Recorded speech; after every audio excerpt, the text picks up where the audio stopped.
Good evening, and thank you for joining us for the second of two NCYC Prospective Group Leader Information Meetings. Hopefully everyone had a chance to already download the packet from the website. If not, know that you can contact Rose or I anytime after this to follow up with other questions. In this meeting, we're just going to highlight a few bits of information of things that change from NCYC to NCYC and give you a chance to answer questions.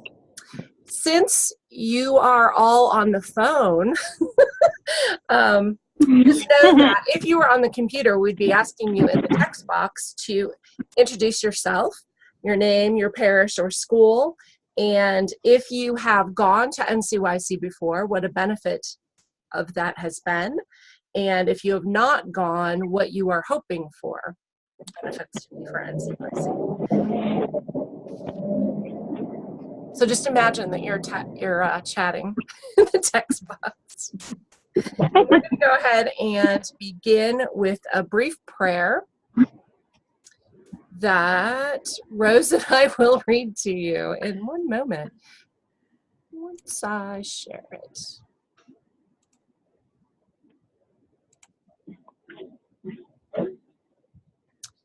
So if we can all pray in the name of the Father, and the Son, and the Holy Spirit. Amen. Amen. Father, help me to see this holy season of Lent as a time of spiritual renewal rather than a time of deprivation. Motivate me to reach a new level of experiencing your grace.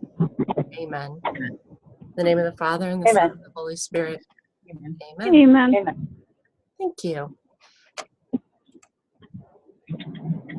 So, some of the group leaders that we've had in the past have listed out that their teens come back with a new sense of excitement and enthusiasm. Many of them have learned new things, have really enjoyed learning new songs, hearing great speakers from all around the country and sometimes the world. Some of the benefits that I see is that it gives young people a sense of the larger church. Just as you bring young people to the Diocesan Youth Convention, we then go to the National and they get to be with over 20,000 teens and young adults who are all in an NFL football stadium praising God and learning more about their faith, knowing that they're all there as Catholics, and it just really gives them a lot of energy and excitement. They get to learn more about themselves and their relationship to God as well as the Catholic Church through the workshops, keynotes, different discussion opportunities. They celebrate their Catholic Christian faith through the Mass, reconciliation, religious music. They get to share their beliefs and experience with thousands, as I've mentioned, of other Catholic youth. And what's really cool is they get to learn more ways that they can be involved in living their faith. They'll bring some ideas back, possibly to your parish or school. They will look for new ways to be involved within the community. They will get to meet some folks from different Catholic colleges and universities and have a lot of fun while they're doing it in the thematic village, which we'll talk about in a moment. If you were on the computer, you would also see wonderful pictures that we have from past NCYCs in the general session space. Where you get to see the thousands of people in song, in prayer, listening to a speaker, celebrating Mass. And I'm going to now jump into just a few highlights of what the pilgrimage package for the Diocese of Youngstown includes. This year we were assigned the Spring Hill Suites, Indianapolis Fishers Hotel.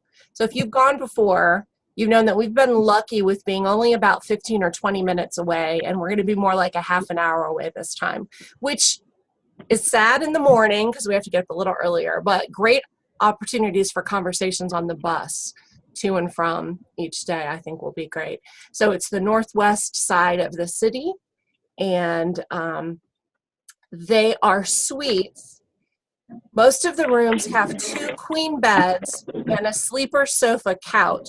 And it looks like from the pictures that many of the couches are L-shaped. So some teens might just sleep on the couch. taking the back pillows off. Others, they can pull out the sleeper sofa, whatever they find more comfortable.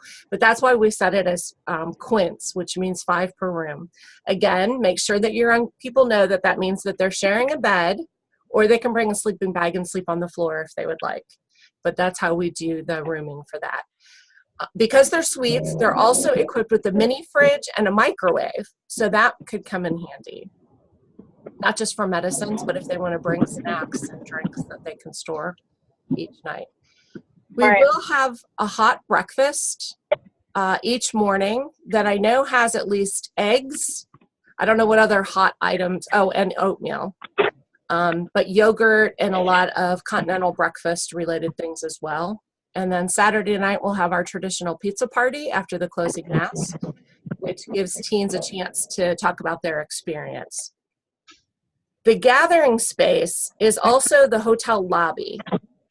So it could be very interesting. We'll need adults helping us, move the kids along for breakfast, because the seating, there are some tables and chairs. There also look to be some bar stools and a little bar area set up.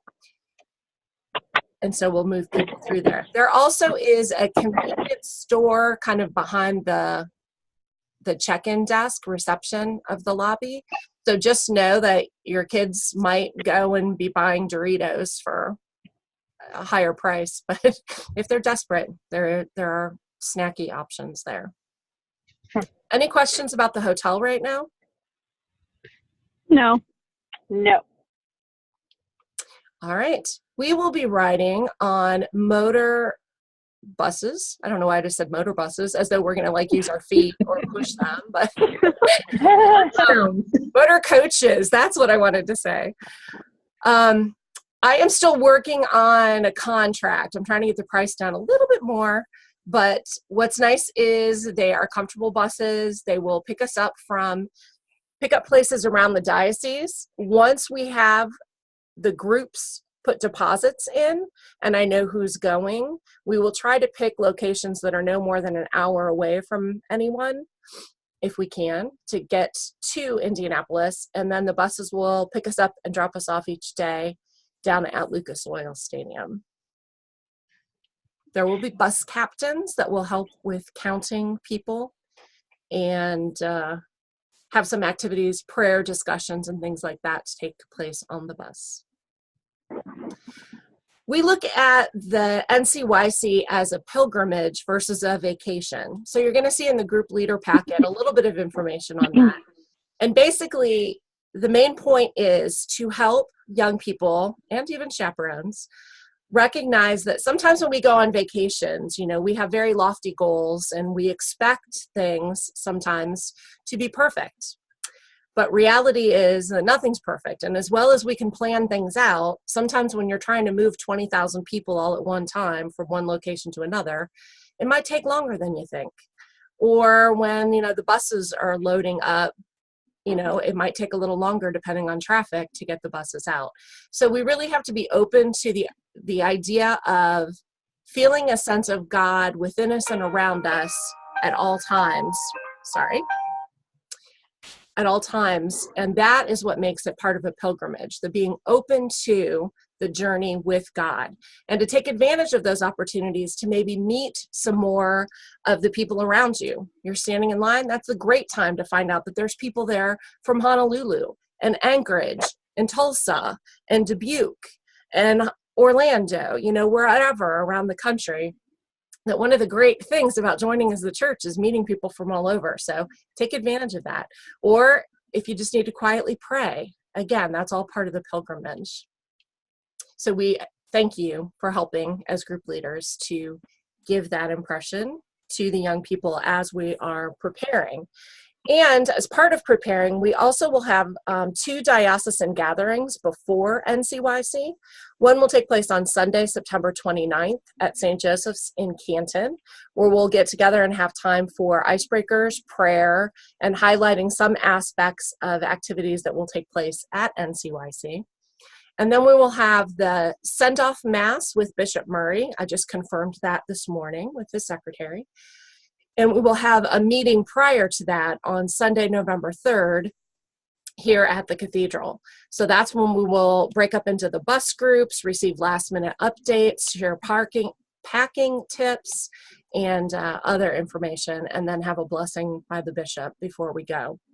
You'll also be receiving a diocesan shirt of some type and trading items. In the past, we've had bubbles, buttons, pens, bandanas, string backpacks, keychains. So you guys will have some input on some of those coming up. But just know that that's all part of our diocesan package. Are there any questions on bus, trading items, preparation sessions, or pilgrimage?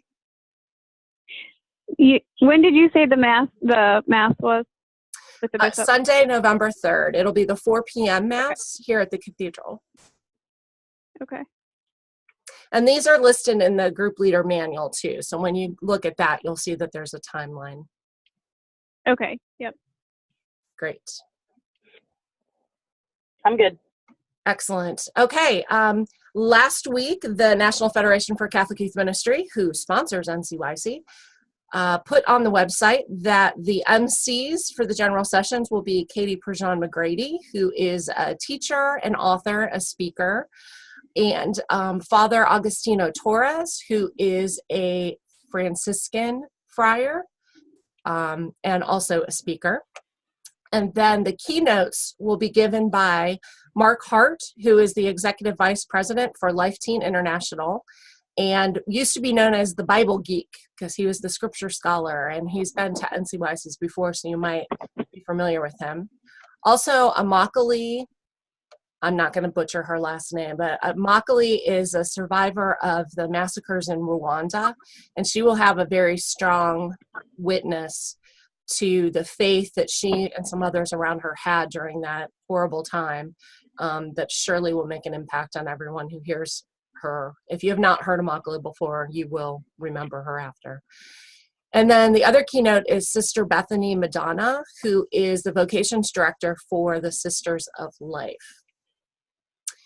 I mentioned before that there is something called the Thematic Village, and this is like exhibit hall on steroids. There are games, there are service projects, there are community building activities, there are the Catholic colleges, there are religious communities from all around the country, there are artists, you'll hear music. It's a huge interactive area. You know, what we try to do at DYC is a very small version of what you'll see at NCYC. And so we want to make sure that you talk with the young people about these opportunities that they'll have, and that they'll want to schedule time to be in there, but that they shouldn't be in there every workshop time. They should also try to get to some workshops. So I'm just telling you this now because you'll hear this from us again and again and again. All right, so everything for the DYC trip. If you have the package, you see then the pricing that we set out, and we have a timetable for the first payment, which is right now a $100 deposit per person that you can get to me right now if you want to jump in your car. Oh, Kara, you're already in your car. And just bring it to me right now. Yeah. Or in the next few weeks, that would be fine. It's going to be first come, first serve. I currently have space reserved for up to 165 people. And so the sooner you get in, the more you know that you will be in that. And I will negotiate it if for some reason we have 200 people who contact me in the next, or group leaders representing 200 people contact me in the next couple of weeks. I'll see what I can negotiate, but the hotel that we're in is not very big. We have most of the rooms of the hotel already. So don't wait too long. That's what I want to say about that. So that's why we put April 19th, this slightly artificial deadline for this first payment only. And then the 19th of June and the 19th of August are firm payments for the next, the 250 and then the balance. We recommend that you set your deadlines a couple of weeks before, and I'm going to turn this over to Rose so you can hear a different voice for a little while, and she'll talk more about that. Hello, everyone. Hello. Hello. Group leader responsibilities. When we do our final package at St. Joseph, we charge a little bit more because we include a parish t-shirt or hoodie, depending on the year, extra trading items, and some meals for the teens. So when we do our fundraising, we usually charge $75 to $100 more than Cindee so that we can cover all those deposits. Our group, we have the students pay the deposit and then fundraise for the rest of the money. If they're at the fundraisers, they get credit. If not, they don't get anything. And then they pay the church back for what they owe. And if you were able to see page 5 in your packets, but some of you are driving, it talks about if you need to share chaperones with other groups, because it's one adult for every 6 students. And if you have males and females, you need one of each. But we've always been able to share and meet up with them ahead of time so that they know who those chaperones are. So that's how we do ours. Everybody does it a little bit differently. When you go to sign up your group, if you were to look at the group leader packet, Cindee has it all laid out with the different timelines, so it's pretty easy to follow along. When we get to recruiting our chaperones, we look for people who are energetic, who are diocesan child protection policy compliant, and the last day to start that is no later than July 1st, 2019, so that they can be fingerprinted, attend the Virtus, read the diocesan manual, and get everything turned in and then verified by Monsignor Zura to Cindee, because then we have to send something on saying that everyone has been through our diocesan child protection policy. I look for adults who are responsible, who are good with teens, who enjoy, that high energy atmosphere, things like that. We also, when we promote to teens and adults, I do personal invitation. I already have 3 deposits from my students. I've shown them the promotional video. I've had other teens and adults talk about it that have gone. We put it in the bulletin. We do email reminders, all those things that you already know how to do. So when we look at that, we make sure that we have enough female chaperones and male chaperones to cover our different groups. Completing and returning the paperwork by the deadlines. Make sure you give yourself plenty of time to double check the information, triple check it. I always have a couple that I need to contact the parents and say, you missed a form, you missed a section, or you signed too many sections, and then that makes it easier for Cindee to help with that. And if you were able to look at a group packet, that would be pages 8 and 10 that has all the information, because some of the forms do need notary. So we have a notary in our parish, so we're going to ask them this year if they can come one night and just notarize everything for us, and that makes it easier than having them go out and get them. And that gives you time to make copies for yourself, your chaperone, and your files back at the parish, and to get Cindee the originals. And as we do that, it makes everything easier. Page 10 has all the deadlines, all the due dates, how you would need to do changes if you would come to that point. And when we look at that, it's a little complicated and there's extra fees, so try to get your people to commit and not have to make those changes. For our group, if you were able to look at page 11, Cindee's already mentioned the September 29th and the November 3rd dates. We have a couple extra meetings so that the parents know exactly what's going on with that, making sure that they're aware of everything, the expectations of ourselves, of the diocese, so there's no questions asked. When you get there, supervising the group, safety first, make sure you have meeting places inside and outside, all of the Lucas Oil Stadium, Indianapolis Convention Center, places like that. And if you've gone before, we don't let teens outside of those places without an adult, and inside both of those places in groups of 3 or more, so that for safety issues. If you have a really large group, you can assign specific students to specific adults so that you don't have to try to keep track of 20 different teens. You can just go to that adult and say, hey, is your whole group here? And then find that you have everybody, hopefully.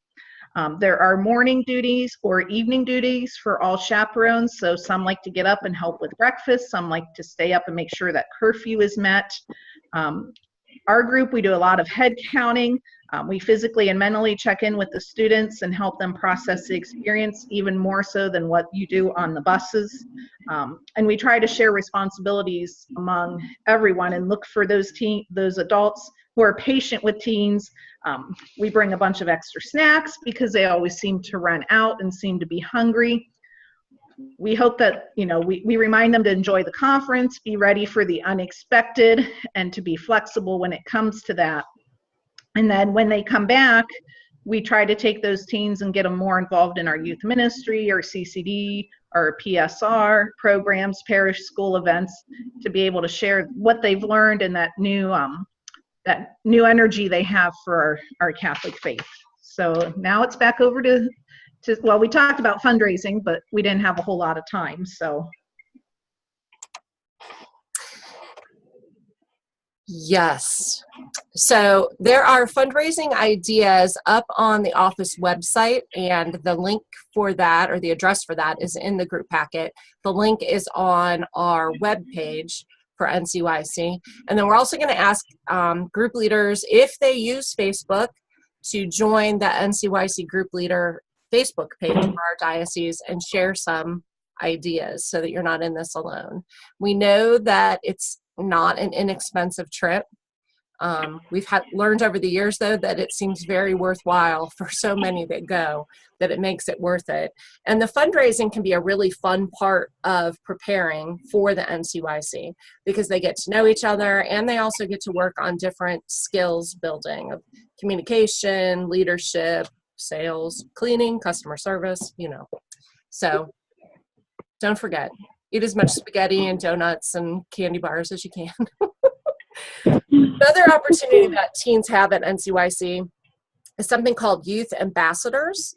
And Bob Bardo from our diocese, Holy Trinity Parish, is working on the team that plans this nationally, and they had a conference call 2 weeks ago. So there are for sure going to be opportunities for youth ambassadors again, and they are asking for them to be in teams, which means an adult and 4 young people about per team. So if anyone's interested in that, as the information comes available, I will be passing that along. But if you have outgoing teens who want to potentially greet people when they walk into workshops or mega sessions, lead prayer, lead icebreakers, or introduce a speaker, those are the kind of things that youth ambassadors do. Rose mentioned earlier a little bit about chaperones, and of course knowing that they need to be Virtus trained and in full compliance. Also, there are meetings that will take place in August that we asked them to attend one of the 2 options. And August 22nd will be on a Thursday, and I'm looking for a place on the east side of the diocese to host that. And then on Tuesday, August 27th, we'll do one on the west side of the diocese, probably in the Canton area. So any adult that's coming will need to attend a meeting. If they don't, they have to do a makeup, because as Rose mentioned, the thing that we have to send to Indianapolis is actually an affidavit saying that we know that these adults have looked through some key pieces of information in addition to being in compliance with our protection policy. So we really do need them to gather with us to make that happen. Something that's new this year and is an option that I'm leaving up to you as a group leader to decide is, if you have post-high school young adults who are 18, 19, or 20 that cannot be chaperones, previously they were not allowed to go to NCYC.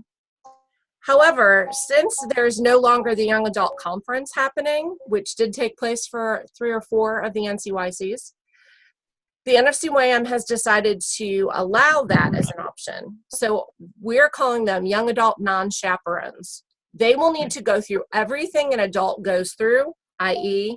child protection, chaperone meeting, but they cannot count as one of your chaperones. But I do know that we have some former NCYC folks who are still around their parishes and are helping with youth ministry, so they might be able to help you with some prayer experiences and discussions and kind of rallying around and counting heads, as Rose called it, of your young people. So you can talk more about that. If that's something that you think you might want to do, let me know and we'll walk through that. Whew. So now we just ran through a whole bunch of information at one time. I don't even know if your head can take it all in at the moment, but if you have any questions, we would be more than willing to answer those.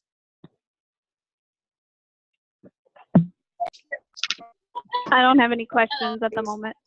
Cindee, the one thing you didn't mention about the young adults, non-chaperones, they will be rooming with other adults who could be over 21. Right. Thank you. Yep. Everything adult-like, except they don't count as a chaperone. All right. Well, so your next steps are going to be, if you have not already downloaded and reviewed the group leader manual and all of the forms, please do so and pray about it as you read through it. Write yourself all kinds of questions, ideas, thoughts in the margins.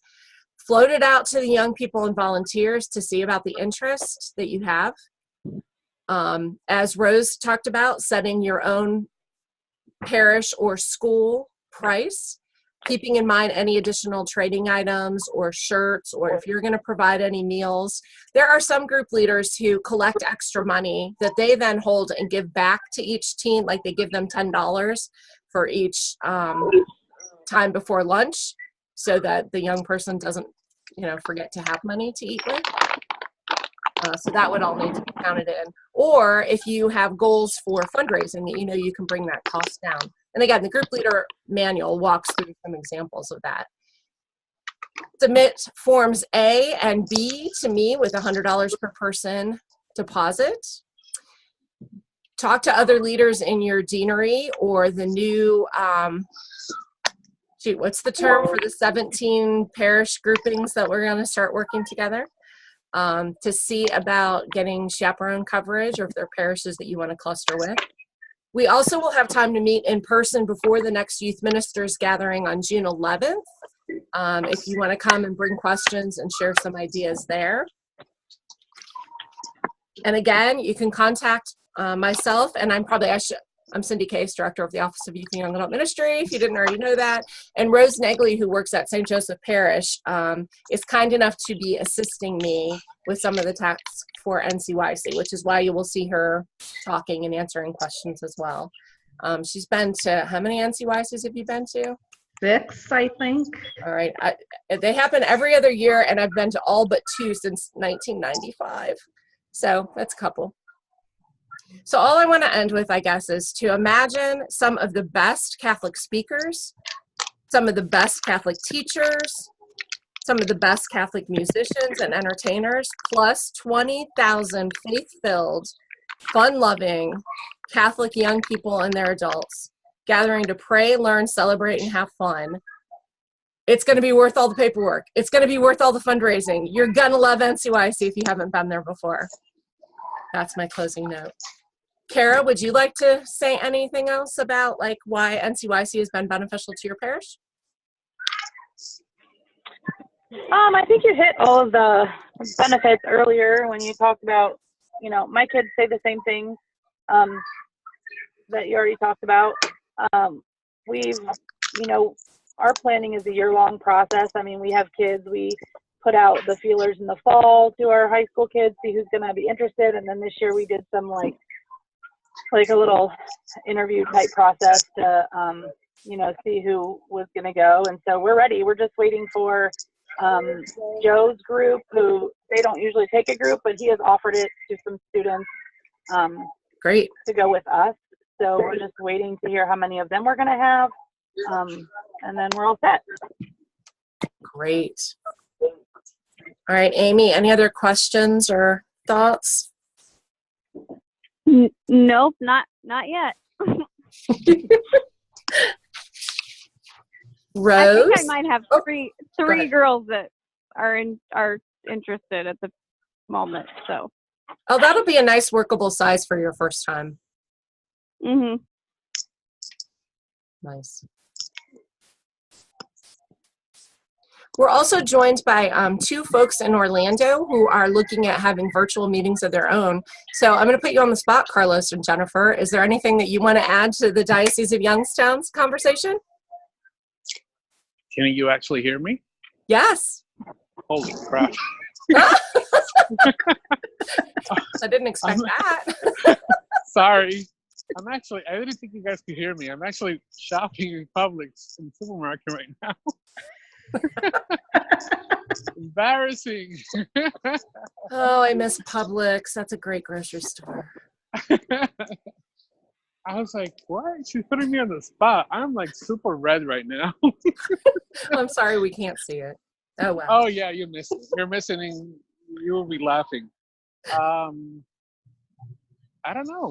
Jennifer's a pro. She's been doing it for so many years. My first year was 2017, and it was a learning experience to see and to be able to be in the awe moment of 25,000 teenagers. You know, and my moment was adoration, and to drop a pin and to listen to that pin fall, and be in awe to see 25,000 teenagers all in the moment. For me was no, go right ahead. See, now they're asking me if I'm in line.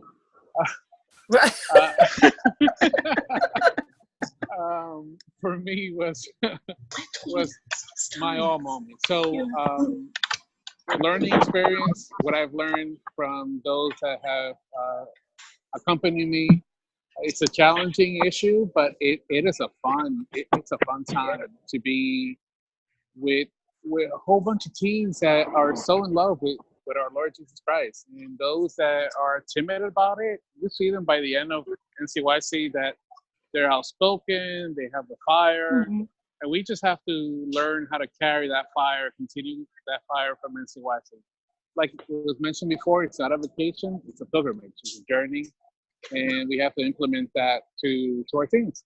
And that's my input so far from, this will be my second one. So Great. Well, thank you. We look forward to having some of our folks look for folks from Orlando when we're in Indianapolis. Looking forward to it too. Yes, we're a big family.